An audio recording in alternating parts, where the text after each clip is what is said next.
என்னுடைய இதயம் கனிந்த நன்றியையும் வாழ்த்துக்களையும் சொல்லி, நடுவர்களே, எங்க பசங்களாம் சாதாரண பசங்களா? வாட்ஸ்அப்ல வான்னு மெசேஜ் பண்ற எங்க பசங்களை நம்பலாம், ஆனா வாழ்க்கையே நீதான் சொல்ற பொம்பளை பிள்ளைய நம்பவே கூடாது. சைட் அடிக்க வைப்பதும் எங்கள் பெண்கள் தான், சரக்கடிக்க வைப்பதும் எங்கள் பெண்கள் தான். எங்களுக்கெல்லாம் சப்போர்ட் பண்றதுக்குன்னு இந்த மாதிரி எல்லாம் சில பேர் இருக்காங்க. நான் ஒரு சின்ன விஷயம் சொல்றேனே, அடுப்புல வச்ச குக்கரும் பொம்பளை பிள்ளைகிட்ட சொல்ற ரகசியமும் 10 நிமிஷத்துக்கு மேல வெடிச்சிடும்.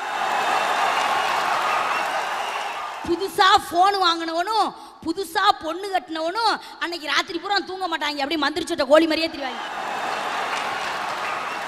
அதை விட நான் ஒரு சின்ன விஷயம் சொல்றேங்க, பசங்களுக்கு ஒரு பொண்ணை பிடிச்சிருச்சுன்னு வைங்களேன், என்னென்ன செய்யணும் தெரியுமா? ஃபர்ஸ்ட் ஒரு ரோஸ் வாங்கி கொடுக்கணும், அடுத்து ஒரு சுடிதார் வாங்கி கொடுக்கணும், அடுத்து ஒரு நெக்லஸ் வாங்கி கொடுக்கணும், அதுக்கும் மடியலைன்னா ஒரு வைர மோதிரமாவது வாங்கி கொடுத்தா தான் அந்த பிள்ளைய கரெக்ட் பண்ண முடியும்.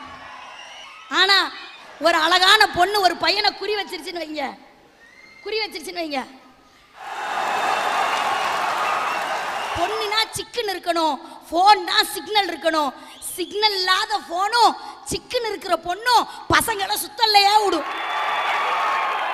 தாய் அழ பிறக்கணும், ஊர் அழ சாகணும், அவன்தான் சமுதாயத்தில் உண்மையிலேயே வெற்றி பெற்றிருக்கான்னு அர்த்தம்.